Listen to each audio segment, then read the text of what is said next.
تو اس رات کو اللہ تعالیٰ نے مبارک بنایا، اور حدیث پاک میں آتا ہے کہ اللہ تعالیٰ اس رات میں ساری دنیا کے لوگوں کی بخشش فرماتا ہے سوائے 5 آدمیوں کے، 5 کے سوا سب اہل ایمان کی بخشش ہو جاتی۔ مشرک، المشرک، پہلا مشرک، دوسرا مشاحن، مشاحن کسے کہتے ہیں؟ دل میں بغض رکھنے والا، کینہ رکھنے والا۔ تیسرا مسبل ازارہ، اپنے پاجامے شلوار چادر کو ٹخنوں سے نیچے تک لے جانے والا، لیکن ایک شرط کے ساتھ کہ وہ تکبر کی وجہ سے، سستی کی وجہ سے ہے، غفلت کی وجہ سے ہے۔ چونکہ جب آپ نے ایک مرتبہ اس کے بارے میں بات کی تو حضرت ابوبکر صدیق نے کہا یا رسول اللہ، میری چادر، عرب چادر باندھتے تھے جیسے ہمارے پنجاب کا لباس چادر تھا، اب وہ کم ہو گئے، ہماری تو بزرگ عورتیں بھی اور مرد بھی سب چادر باندھتے تھے، شلوار کا تو کسی کو پتہ ہی نہیں ہوتا تھا ہمارے بچپن میں۔ یہ تو پھر آہستہ آہستہ جب تعلیم آئی تو شلوار دیہاتوں میں بھی اور شہروں میں عام ہو گئی۔ تو اگر وہ اس لیے لٹکا رہا ہے کہ طبیعت میں تکبر ہے، پھر اس وعید کا وہ حقدار ہے۔ اگر ویسے اس کی نیچے جا رہی ہے تو میرا مالک ایسا، وہ تو ہے ہی رحیم و کریم، ہے ہی رحیم و کریم، ہے ہی رحیم و کریم، صرف شلوار نیچے لٹکانے سے وہ اتنی شدید سزا دے۔ اگر اس کے پیچھے تکبر ہے، پھر ہے یہ، تکبر نہیں ہے تو انشاءاللہ وہ اس سے محفوظ ہوگا۔ تو اپنی چادر کو لٹکانے والا، لیکن بشرط تکبر۔ کتنے ہو گئے؟ عاق لوالدیہ، ماں باپ کا نافرمان، نافرمان ایسا کہ دکھ دینے والا۔ چھوٹی موٹی اونچ نیچ تو ہر بچے سے ہو جاتی ہے، نہیں، جن نے والدین کو ٹکڑے ٹکڑے کر دیا ہو اور ان کو دکھ دے دے دے دے کے ان کا سینہ چیر دیا ہو، چونکہ عاق کہتے ہیں پرزے پرزے کرنا کسی چیز کی، تو اپنے دکھ دے کر، اپنی بدتمیزی کے ساتھ اس نے ماں باپ کا دل زخمی کر دیا ہو، ایک یہ نہیں معاف ہوتا۔ 5واں مدمن خمر، مسلسل شراب پینے والا، مستقل جو شراب کا عادی ہو۔ ان 5 کو مؤخر کر دیا جاتا ہے۔ معافی نہیں ہونے کا مطلب یہ نہیں کہ اللہ تعالیٰ کبھی معاف نہیں کرے گا، معافی نہ ہونے کا مطلب یہ ہے کہ یہ 5 ایسے گناہ ہیں کہ اس کی وجہ سے بخشش رک جاتی ہے۔ اگر وہ شرک سے نکل آئے، وہ کینہ سے نکل آئے، وہ تکبر سے نکل آئے، وہ والدین کی نافرمانی سے نکل آئے، شراب چھوڑ دے، تو ان کی بھی بخشش ہو جاتی۔ جب کوئی توبہ کرے گا فوراً بخشش ہو جائے گی۔ نہ 15 شعبان کی ضرورت ہے، نہ لیلۃ القدر کی ضرورت ہے، نہ بیت اللہ جانے کے ساتھ توبہ کی شرط ہے۔ جہاں بھی وہ بیٹھ کے توبہ کرے گا، جس لمحے میں کرے گا، اسی وقت اس کی توبہ قبول ہوگی اور اللہ اس کے پچھلے سارے گناہوں کو معاف فرما دے گا۔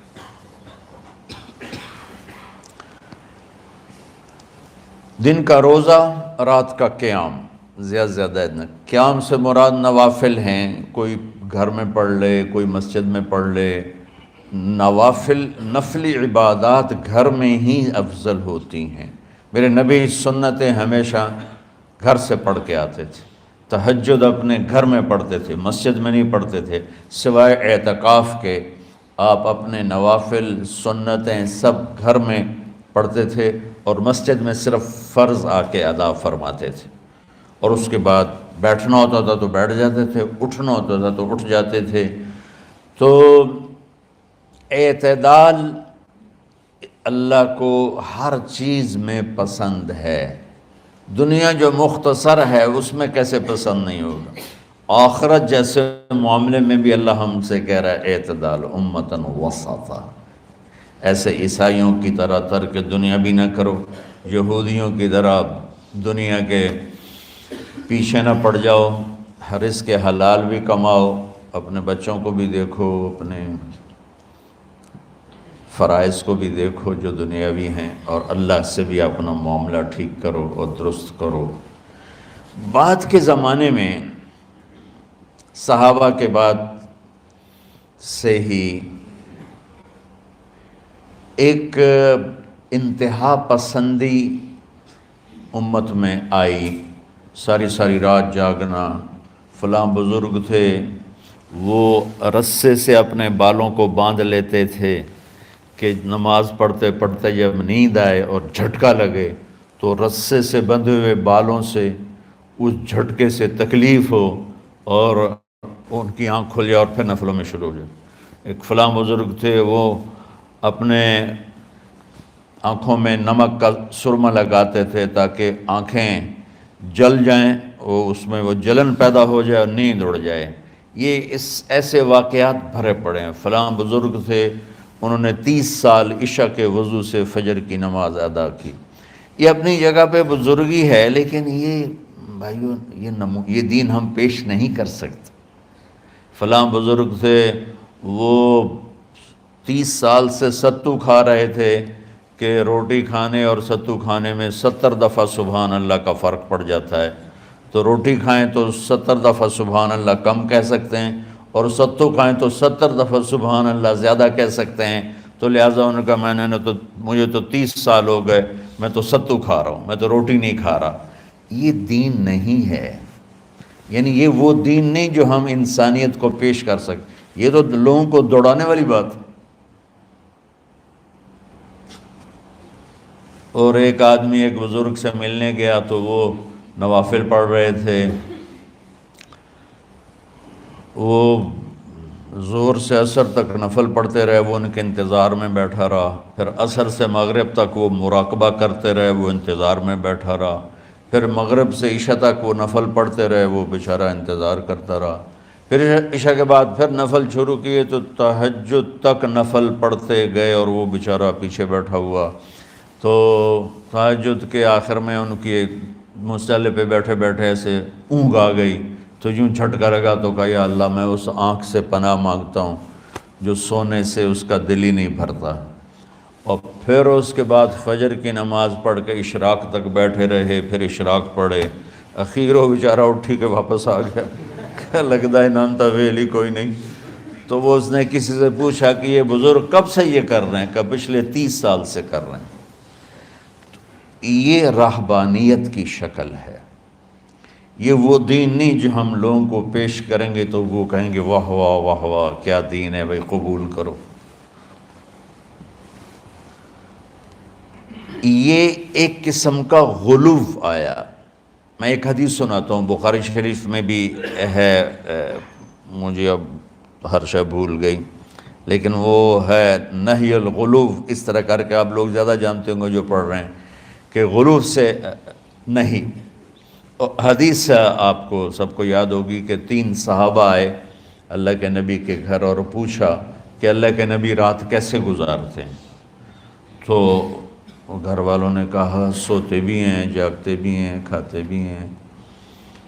تو وہ تینوں آپس میں کہنے لگے وہ تو نبی ہیں، سوئیں بھی تو کوئی بات نہیں، اور شادی ہے کوئی بات نہیں، ہم تو نبی نہیں، ہمیں تو کچھ کرنا چاہیے۔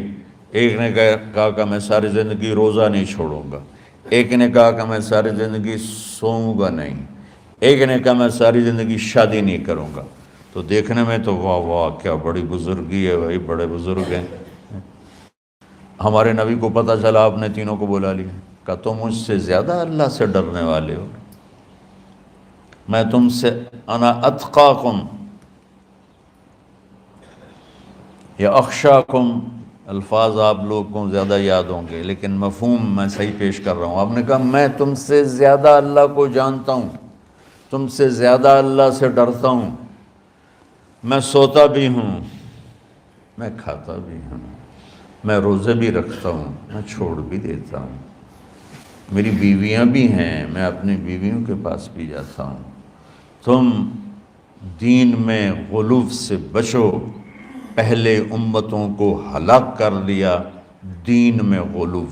دنیا میں غلو یعنی انتہا پسندی، ایکسٹریمسٹ ہونا، دنیا ہو یا دین ہو، دونوں میں اعتدال بچو، اللہ تعالیٰ کو پسند ہے۔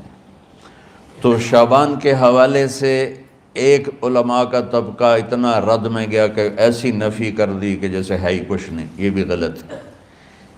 ایک طبقہ وہ ہے جو پتہ نہیں کیا کچھ کرتا ہے شب برات کے نام پر، وہ بھی غلط۔